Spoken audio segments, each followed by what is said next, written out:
All right, cool. So, Michael Menchaca, doctor. Doctor. I'm going to call you that because I think this has been always one of my things is like people work for years and years and years to get this title. And when they just call, hey, buddy, what's going on now? It's like, you're legit. Well, I'm a nurse practitioner, so I'm not a doctor, although I've explained that to 1,000 people. So what's the difference? So it's a different model of education. There's the medical model, which they follow, their 4 years of medical school. They do their residency and whatever training that they decide to pursue and things like that. Nurse practitioner school is a little bit different. We follow the nursing model. Okay. So we pick kind of what area we want to go into prior to even embarking on the program, right? Like you enter your program and your program's either family care, which is what I do. Your program is acute care, emergency rooms, things like that. You can even do like geriatrics where you specialize in taking care of folks 65 and older. Okay.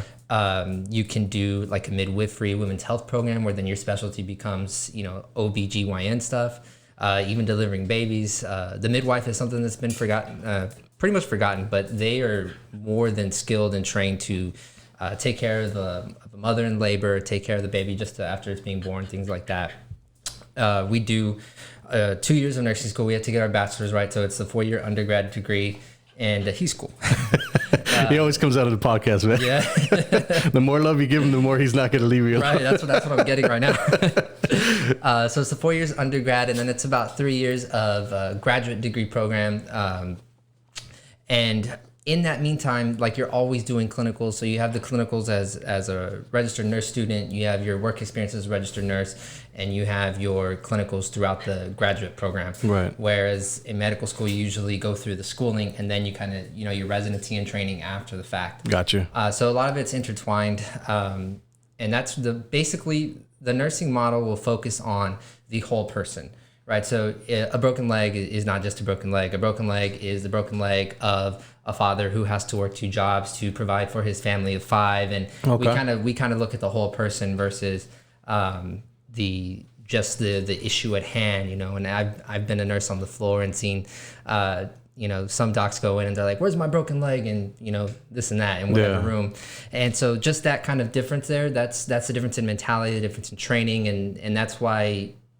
The research and the data has actually shown that people prefer us and they usually have a better relationship with us because I guess we maintain a little more like a human feeling throughout it. Right. And you'll actually find on a lot of different podcasts, docs are actually complaining that they beat the human out of them and they take away all their creativity and things like that just because of the regimen that they have to go through to get through medical school and things like that. And that's not to say that all docs are bad or that all NPs are perfect. Nurse practitioners there's some bad ones, there's some good ones. As with anything. As with anything, there's good and bad. Yeah, that's an interesting model. What I was trying to preface is you know what you're talking about, pretty much. Yes, so, yes. And I've explained this countless times, and they I will look you in the eye and tell you the difference, and they're like, "Okay, doc." Yeah. Pharmacists, like it really, so, it is what it is. Yeah, it is what it is. But I wanted to touch on the coronavirus because this is something that I saw and I've been seeing it pop up a ton on social media.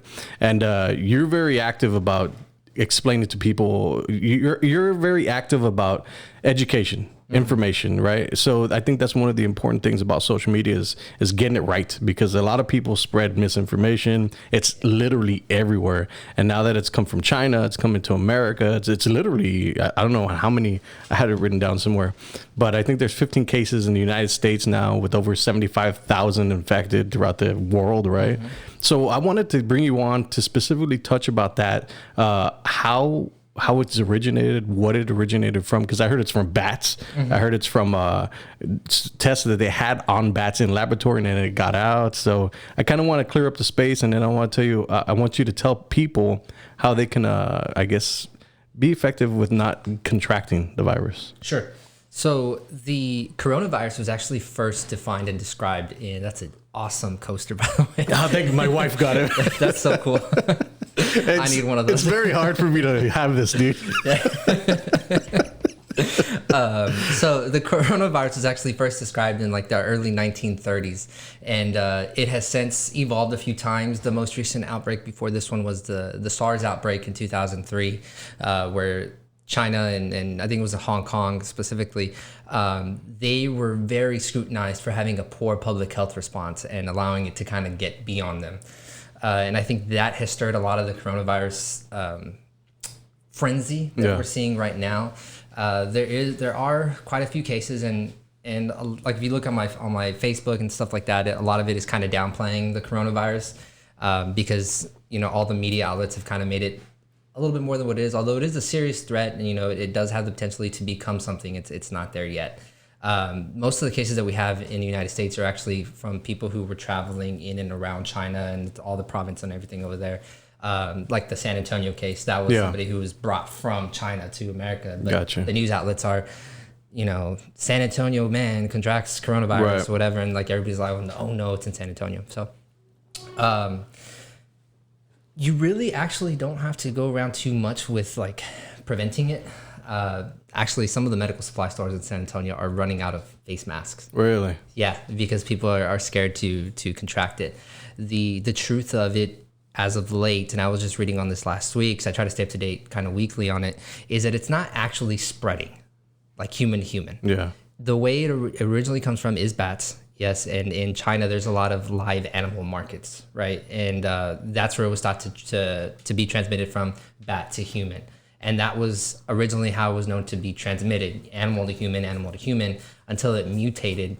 And now it is transmitting person to person, but in China. Right, okay. Yeah, so in the Wuhan area, like, yes, it is spreading from person to person.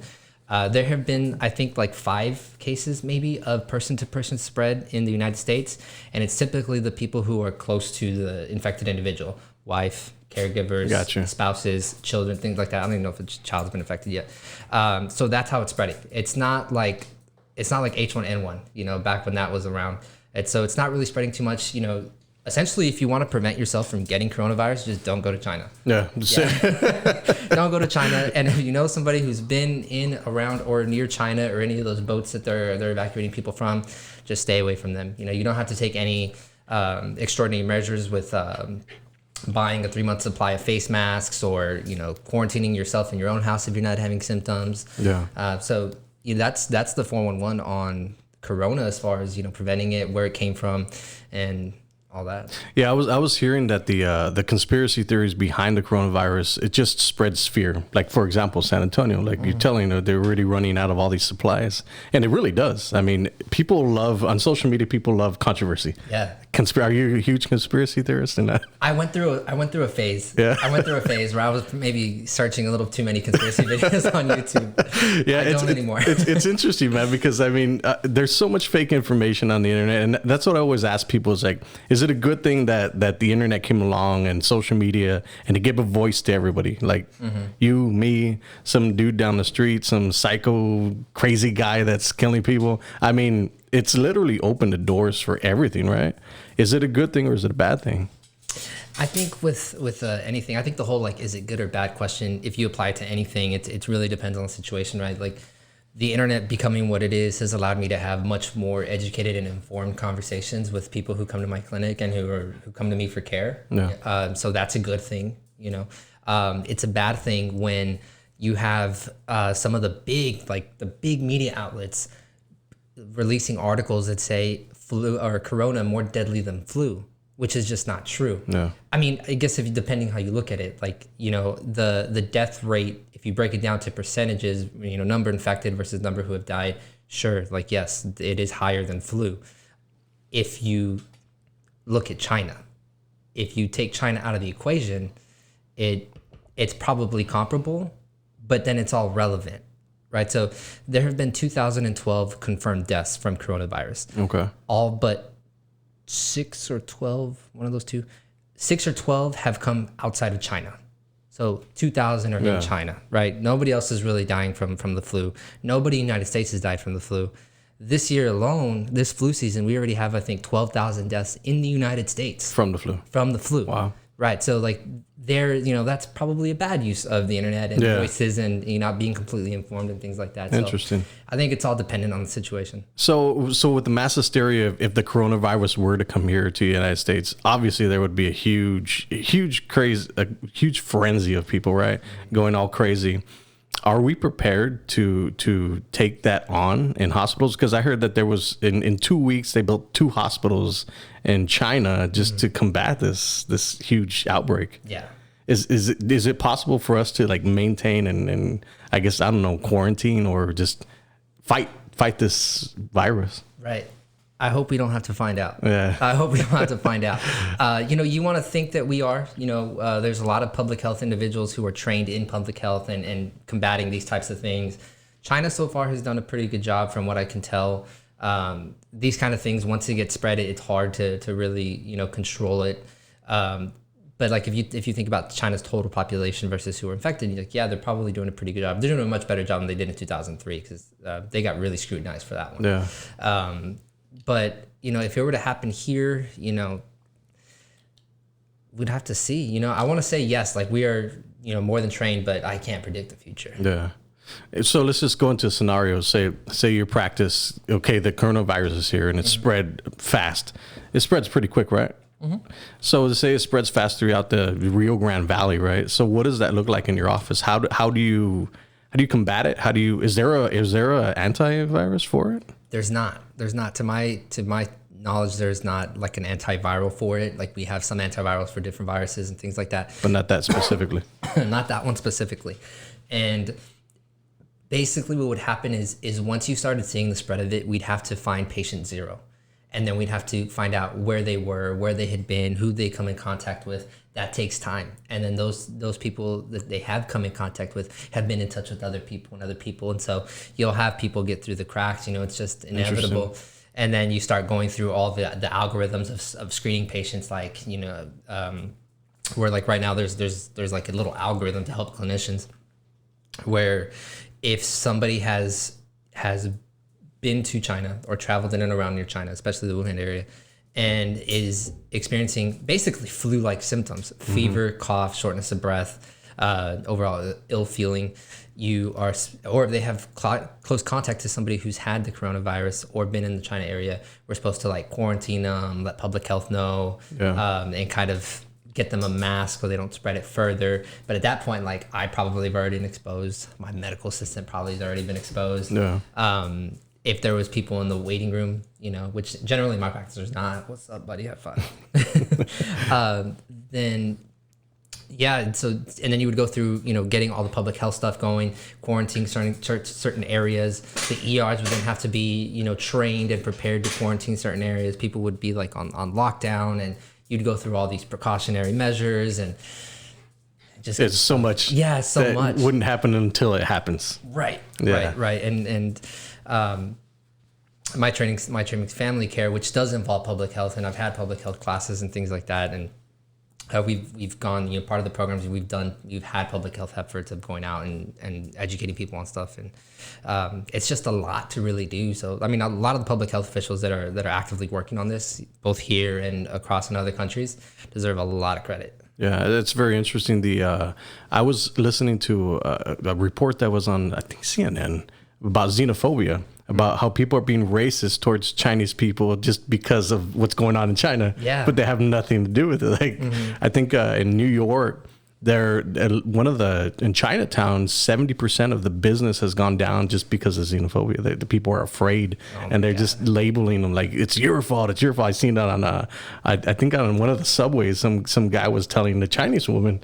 I was like, it's a widespread panic is what it is, and it's not knowing about it. And this is what I hope to get cleared up here is like the only way you can get this stuff now is if you're traveling to China or Wuhan, China, where it originated, right? That is correct. It is not actively spreading person to person in the United States. The only person-to-person spreads that have occurred have been the very, very close relatives and friends of the people. Like for example, if my wife were to contract it and I was taking care of her and things like that at home, like, yeah, I'm probably going to get it, but that's about it. Yeah, for the most case, it won't happen. Cool, man.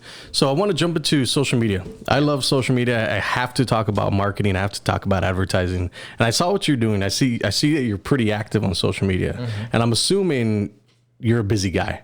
Yeah.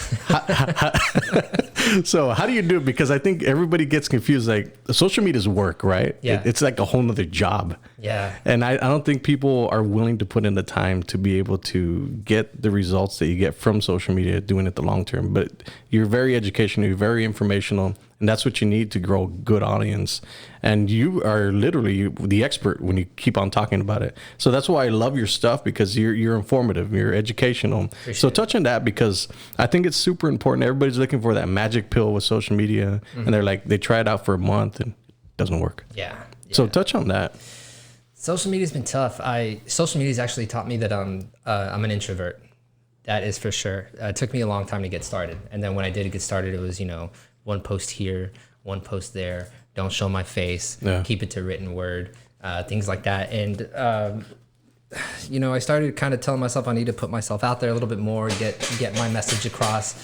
And it's been a struggle, trying to come up with content, trying to think of the things to talk about, talking about it in a way that makes sense so people can understand it, no medical jargon, things like that.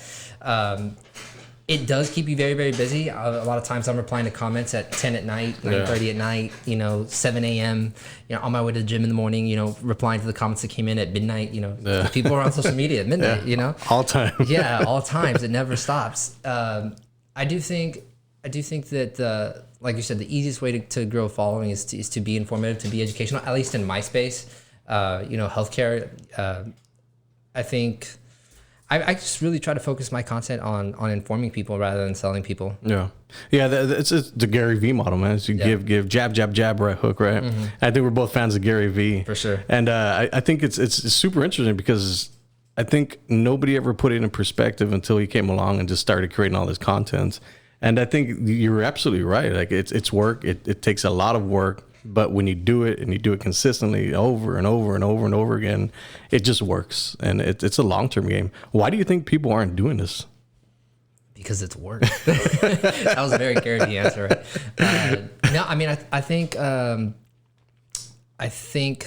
it takes a lot mentally to kind of put yourself out there and talk about what you want to talk about. I think and myself included, not everybody always has the gear to just stop caring what people think about. Yeah. And I go through moments where I probably don't post where I should. I may be silent for a week because I'm like, oh man, I don't know, and then I'm just like, it flips and I'm like, boom, boom, boom, boom, boom, boom, a couple posts. And it does take time, away from you. Like a lot of times, I will have my wife drive the car actually, so I can, create a post and schedule it for later to be posted later. And a lot of times I'm up at nights thinking about like, what am I going to talk about and things like that. And it's all part of growing the audience and the awareness so that, long term you can have your followers and have your business succeed and things like that. Cause it's all long game, I forgot who was talking about this specifically, but I think it was probably actually Gary V, most likely. Like, brand is the only way to survive long term. Mm-hmm. And then Simon Sinek. Simon Sinek. Yeah, Sinek. He talks about how, like, nobody's playing the long game as well. He talks about kind of that the game of business never really ends, and if you play it as a start and an end, you won't succeed long term. Yeah. Versus if you understand that it is a game that never ends, right? It doesn't end with you, then you can start to refocus and reshape your content kind of towards that arena, and you'll eventually have success. But it's going to take a lot of work. Yeah. It's going to take a lot of typing with your thumbs, and it's going to take time away from your Saturdays, time away from your Sundays. It's going to interrupt your dinners and things like that. So it's a tough ask, I think. Just one, in general, the time it takes; two, just putting yourself out there in a world that is hypercritical. Yeah. 100%, man. Hypercritical for sure. I think Mark Cuban said it best. Business is 24/7, 365 days a year, 7 days a week. It's nonstop. Mm-hmm. You don't turn it off, man. So the more you're out there, the better you are. But what I wanted to touch on is the introvertedness. You said you're an introvert. Mm-hmm. Or have you always been an introvert? Because you seem like you have to be extroverted in your career. Same thing with me. I'm extroverted at certain times, but I'm introverted at certain times. So I fall in between. Mm-hmm. So I think maybe you fall in between as well. Yeah, I think so. I was a very shy young boy, very shy. Middle school dances, I was on the bleachers just watching. Wouldn't go dance. I was too embarrassed. High school, very embarrassed, very shy. I was not really out there too much. If I was out of my friends, something triggered something in like the senior year, and I was just like, I can't be like this forever. And I started trying to break out of my shell, and eventually I did. But even then, when I was making strides towards that, like if I were like, you meet new friends in college, right? And they might be, going through the same educational process you're going through. Like when I was in nursing school, I had my nursing school buddies, right? And when I would go with them to their friends' parties, I would feel it again. I'm like, oh, who do I talk to? I don't want to talk to anybody. Yeah. You're kind of like, you find yourself up against the wall a little bit, and you kind of go back to, I would go back to my introverted state. And that's just something I keep working on, like trying to be extroverted, trying to be more social. And that's one of my like ongoing continuous self-improvement processes. That's how I am at networking events, dude. I can't stand networking events. I just, for some reason, it's when I get invited, I just turn it down. I was like, because I've been to a few, and I was like, I'm always I'm always isolated. It's like, it feels weird because I do all my networking through social media ads. Like when I go somewhere, they kind of already know what I'm about. They know what I'm talking about. So they know what to expect instead of me going in cold, which I'll do cold calls and I'll do cold meetings, stuff like that. But networking, when there's a lot of people around, I feel like something gets lost in all that space with all these people. I just don't like it. So I let my advertising do the networking for me, and I reel them in with sales funnels. It works, man. Yeah, it works for me. Yeah, whatever works. Yeah. So advertising and marketing, man. What's been the biggest thing that you've done with your business, your company, that you've seen the best results from? So my clinic is revolves around a membership model, right? So it's membership model. Patients are paying, or members are paying a monthly membership fee to be able to receive care at our clinic, and it comes with a multitude of amenities, right? Are there a lot of people that do that model? Not here, and not across the country. Actually, I think there was only 900 clinics across the country that use this model. So not a big thing, but it is growing, and it is growing fast, and it's mostly because of the frustrations of healthcare in general. So the biggest thing that I've done with my clinic that has really kind of propelled us faster than I thought it would go is I give members a free month if they send me somebody that signs up on the membership. And for me, that was the most inexpensive way to market within my own walls and not have to have a big spend, especially starting out, right? Where money's tight. And it really just comes down to providing great care. And then they tell their friends and family, and they're like, hey, I benefit because I get a free month. They benefit because now they'll have somebody to go to. And then I benefit because I have a new member. Right. So it becomes win, win, win, win. And that was basically, that's been my biggest like go-to. I talked to other nurse practitioners that have clinics across this, like Arizona, New Mexico, and they think it's crazy. And I'm like, I think it's crazy to not do it. Yeah. No, it's interesting, man, because I think those are the things that break the molds. Like you're pioneering something here that's never been here before. Right. So people see it as like, well, I can go to the doctor, or I can go to the clinic pretty much with a monthly fee, like a gym membership fee, right? Yeah, exactly. It's a subscription model. And I love that subscription model because it works, and it works with a ton of businesses on social media. And that's how, Facebook isn't cool, but it's made a ton of businesses. Yeah. And the subscription model works really good because it's $10, $20, whatever it is online, right? For these businesses, and you just get a recurrent thing, and that means revenue coming in every single month for the business owner. I think it's a very interesting model, and I love that, dude. It's very smart. Appreciate it. Yeah. Appreciate it. I think it works, and I think subscriptions are growing in popularity because it's becoming harder to manage money, right? And this is a conversation that we can take on forever about how inflation has gotten crazy, wages aren't following. So I think a subscription becomes an easier way to manage your finances, right? Like it's a set every month. Like you can plan for that. You can plan for that. So otherwise, 1 month you might be spending $250 on medical bills, and then maybe you don't have another expense for a few months, but then the next month you have $300, and then a few months later it's $100, and it would just be easier if you broke it into 12 monthly payments, which is what we did. So how do you pitch that to your clients? Because I'm assuming, for me, social media is one of the hardest things I ever can sell, because people here in the Rio Grande Valley, for one, they don't get it. they don't understand the value of it, and they think it's just a free platform. We're like, all right, well, it's free. Why am I going to pay for it? So having that sale, how do you pitch it to your clients? It basically, what I relied on, right? Like if we go back to how I got started, I would explain people like, okay, look, this is a monthly fee. This is what you're going to get. Da, da, da, da, da, da, da. And I had a little bit of a leeway because most people are extremely frustrated with most clinics and most healthcare. Not that they're frustrated with the people taking care of them, because a lot of times the clinicians in the background are great and people love going to see their clinicians, but it's the whole process of like having to go wait for 3 hours, getting a very short amount of time because clinicians are double booked, triple booked. The one that I hate the most is the surprise bills 3 months later because your insurance didn't cover this or cover that. Yeah. So people are already frustrated about that. So I felt like it was kind of easy to hack that. What I relied on mostly was customer service. I think I have a natural gift at customer service, and I think my dad, he had his own business. He kind of helped mold that a little bit, and I think that's really been like the biggest driver. Once people came in, they're like, okay, like they're a little hesitant, like monthly fee, why am I going to pay you if I'm not coming, kind of thing. But then they saw like, hey, we're going to sit down for 30 minutes to an hour. We're going to talk about all your concerns. You're not going to be rushed. You're going to be able to call me. When you call, I answer. I take my time with you. You know, all that. When you come up and when you actually get to the appointment, you don't wait. You know, you are greeted by my medical assistant who always greets you with a smile and by name, right? And not just shouting from a door, right? That acts as a barrier to entry. Once they started to experience that, then that's when they were like, okay, you know, I get it. It makes sense now. And we had people who abused, you know, no way to avoid that.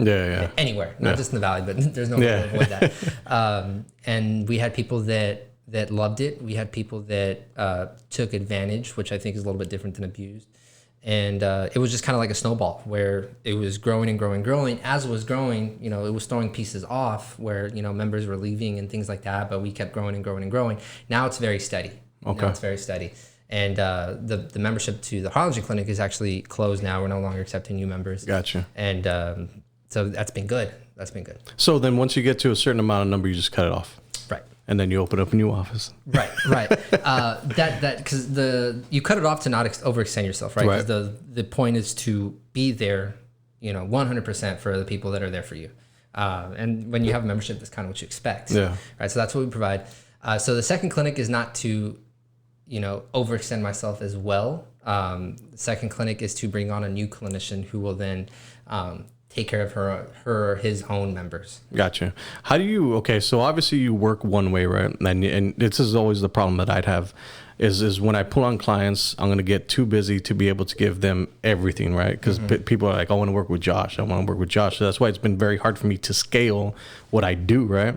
Because I like things a certain way. I like speed. I love speed. Social media world that we live in is all about speed, right? And it's content and creating all this different type of content that goes out like a machine, right?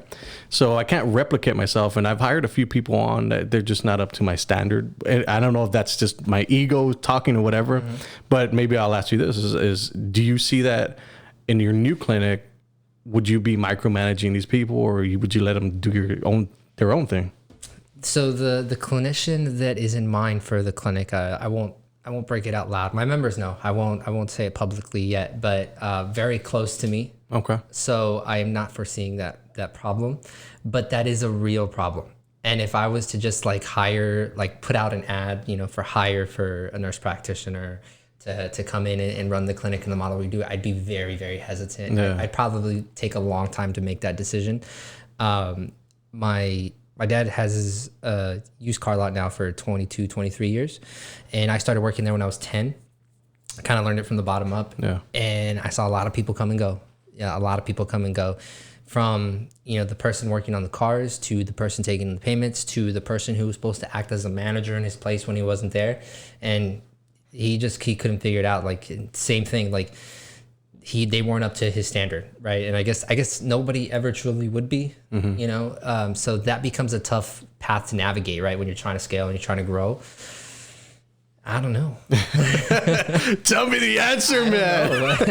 I don't know. You know, I've talked to a few other nurse practitioners that I know that have their own clinics as well.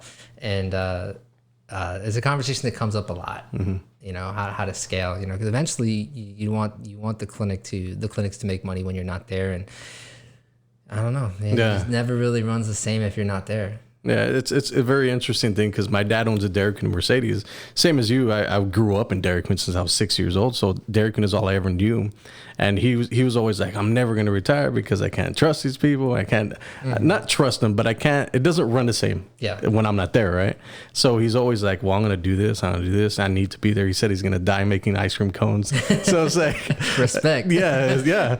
And I think that's where I got a lot of my drive from. But at the same time, like, I want to grow a bigger business, right? So it's like always navigating that thing. The other day, somebody called me, one of my friends, and she was like, what's going on? I was like, I'm navigating the entrepreneur roller coaster of life. But I think that's what a lot of people don't understand is as entrepreneurs and people that are doing these new things is people see our face value, right? On social media. It's like, oh, these guys live wonderful lives, but they don't really understand because they're not in it. So what's been your biggest struggle that you've seen so far with your clinic? The biggest struggle? Oh, man. Battling self-doubt, being completely honest. Yeah, there are a lot of days where I was just like, what am I doing? Like, you know, from internal thoughts of like going back to the whole nurse practitioner doctor thing. I was like, there was days where I was like, I'm a nurse practitioner. I'm not a doctor. Why do I have a clinic? You know, why am I putting myself through this? Like, and then there was other days where I'm like, I'm never going to grow this to what my dad was able to grow. And so there's that conversation, you know, where you start, you know, you almost start to think like I had it too good growing up, even though we started like low middle income, you know, and then we've kind of grown from there. To, you know, I'm not gonna be able to do it, right? Or then you have days where you lose money, and that sets off red flags, and you stay up at night thinking like, what am I doing? Like, I should have just stayed working with the big corporate company and collected my paycheck and just enjoyed life. And internally, you know, if you do venture off into the entrepreneurial world and it is meant for you, you kind of have that, like, you never would have been happy just collecting the paycheck. And I've never made a good employee because I always think that something could be done a different way. I've never been in a position to actually put those things into play. Every time I would make suggestions, it would basically get ignored, or it was only taken at face value and then, you know, basically discarded. So I think struggling with the self-doubt of going through that roller coaster of the ups and downs has been the toughest part about going through business. Like, I think it has really tested my will and my whole, you know, attitude on optimism. I thought it was very optimistic. Now I think more so, but it got tested.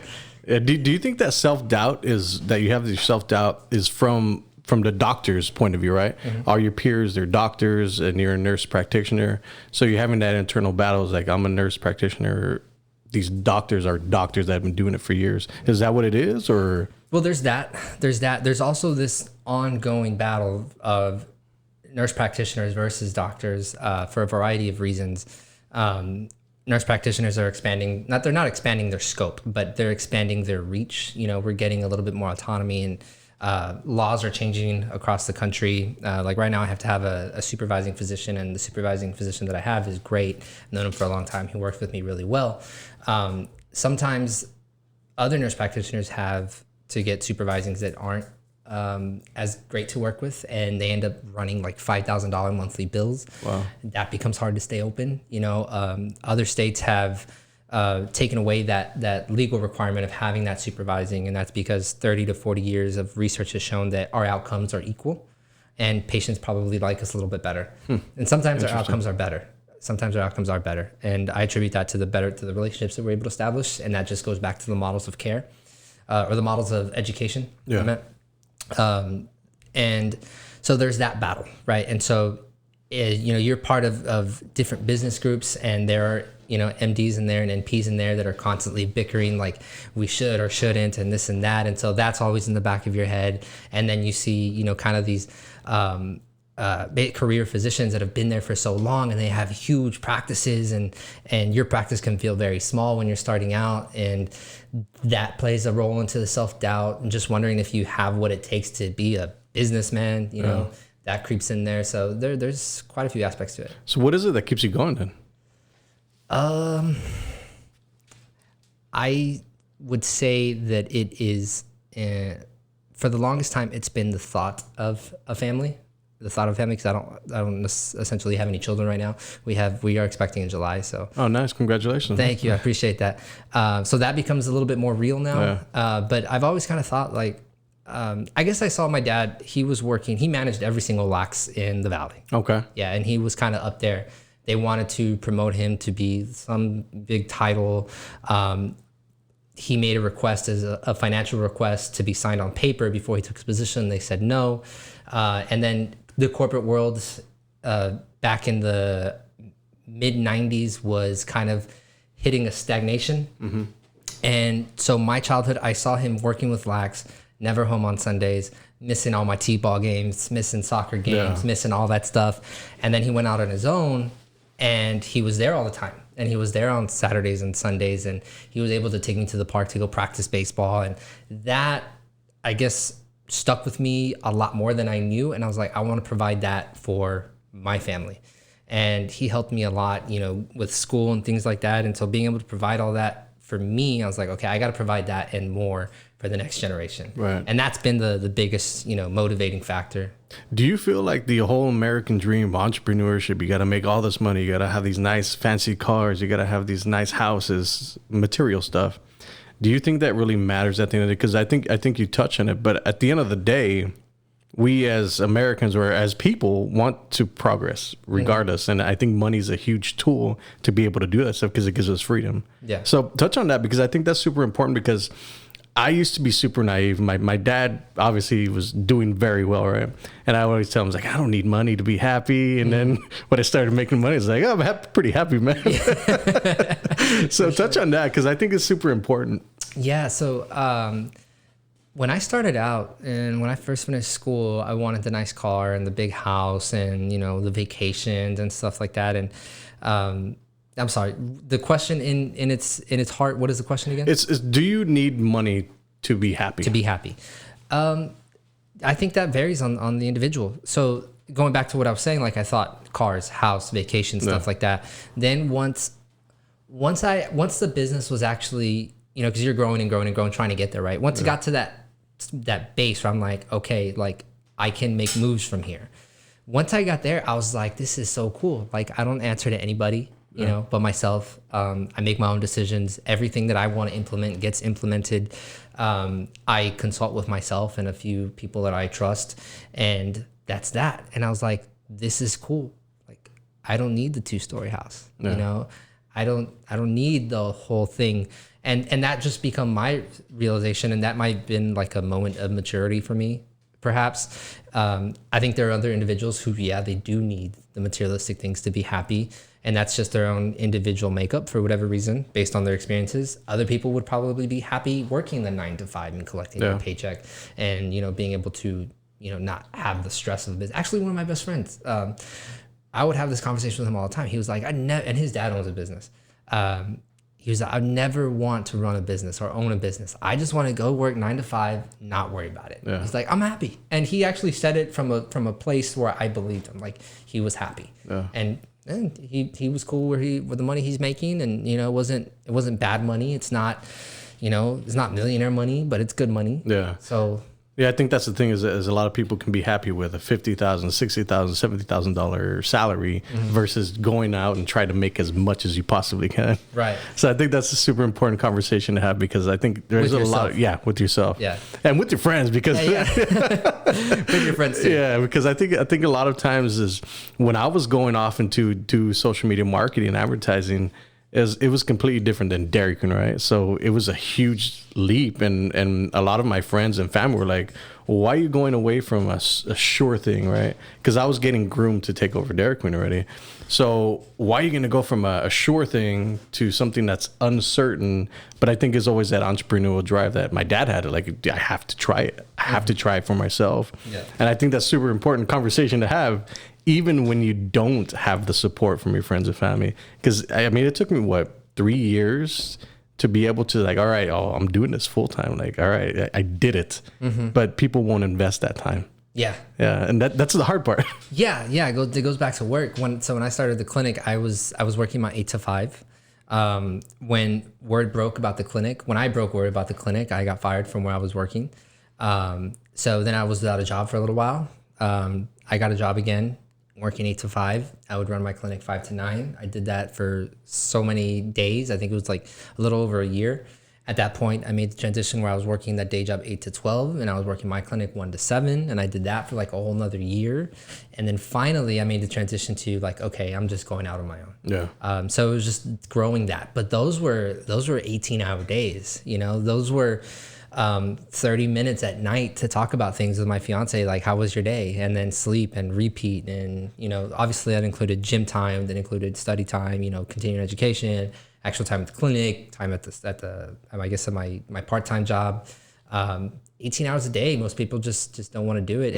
And I would probably encourage them not to, unless they were really about it, because it's not easy. It's exhausting, because I think it could put a strain on your family. And because I know I had Dr. Chirac on, and I was asking her, because I'm always asking people like for their advice, right? Because I think it's super important. Like I'm working tons. I don't know when to turn off the work mode, all that, like at all. Like even when I have my kids here and we're enjoying stuff, I'll still be in work mode thinking about things. And I always try to switch it off. But is it a bad thing, or is it, I guess it's a bad thing or a good thing that I have that that business frame of mind? Because I guess what I'm trying to do is make up for all the lost time that I wasted, pretty much. And I want my kids to be able to see, like, all right, well, I'm hustling, I'm out there working to get to a goal that I had, and I want to instill that in my children. It's like, all right, well, I'm here, but sometimes I'm mentally not here, right? Yeah. So is it a good thing? Is it a bad thing to be able to chase that American dream when you have a family? Yeah, I think there's trade-offs. I would not label it a bad thing. I would not label it, you know.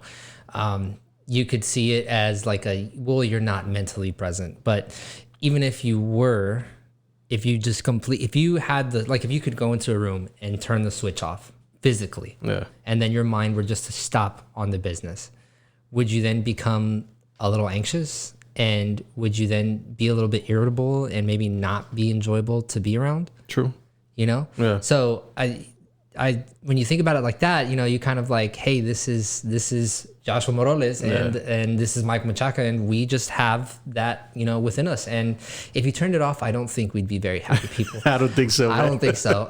You know, and it's just, you know, you give your all at everything you can. You know, you do 100% with being a parent. You do 100% with being a friend, with being a husband, with being a family member, being a son or a daughter. And you know, the ones who love you will accept you. Yeah. No, I completely agree, man. Thanks for the insight, because I'm always trying to make things better for myself, regardless of what people say. Yeah. Well, cool, man. I'd like to thank you very much for coming on the podcast. But let's pitch your clinic, dude.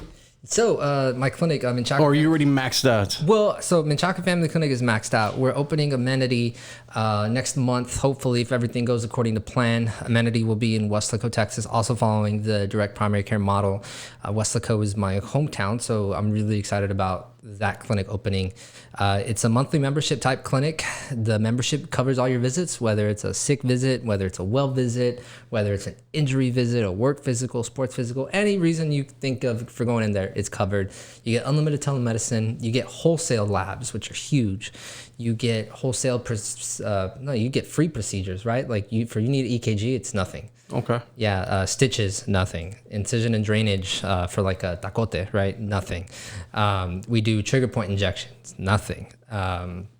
We do percussion therapy and basic physical therapy, no extra charges for that stuff. Labs are wholesale, so our labs probably are like $3, $3.50, $3.75, $4, $6, $5, where some of those labs are $200 elsewhere.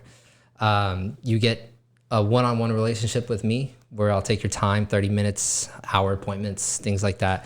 Unlimited telemedicine, not sure if I mentioned that already. And then we actually just added free specialist visits. So like we can link you up with cardiology, pulmonology, gastroenterology, urology, orthopedic surgery, pain management. And that's been really cool. And like we're talking, once I get that consult submitted, we have like at the max a 24-hour turnaround. Wow, nice. Yeah, a lot of times they come back in 4 or 5 hours, and that just saves people so much time. It's been really great. Everybody that is a member loves it. We've been growing a little bit faster than I thought we would when I first started the model. And yeah, I'm excited to bring it to Weslaco, and we'll see. Obviously, just my mindset. I'm like, okay, how can I take it to McAllen and Edinburgh and Far and San Juan and Mission? And but we'll see what's to come. How long before you see other practices doing this stuff? Because I mean, obviously this is something new, right? I think once people get the wind of it, is it an easy transition? No.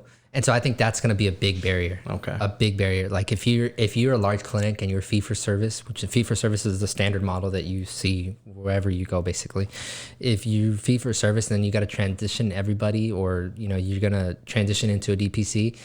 That becomes very hard because it's a different accounting system that you have to do. You have to let people go.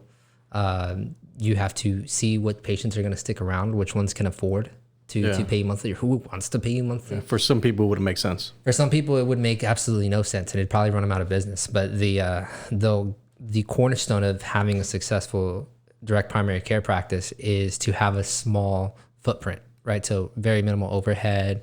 A lot of the ones that do get started up, they have a space not bigger than this office here. Wow. Yeah, and they just have one table. They got their desk, and that's where they run it, and they run it on their own. Wow. Like not a single other person. They do the accounting, they do the collections, they do the care, all that stuff. So you're talking about practices that have 25 employees, like it wouldn't make sense. It wouldn't make sense, yeah. And then you have to pay the salaries of other nurse practitioners, other doctors. Like it's hard to make that transition. So I think the successful ones will be ones that start up from the ground up. It might be doctors or clinicians and nurse practitioners, even PAs that branch off and do it on the side, kind of like I did. Yeah. And they can start it that way. And I really hope we see a lot of growth down here for that, because not only the valley, not only the country, but the valley particularly needs it. Texas needs it. We're one of the most underserved medical communities, medical states in the country.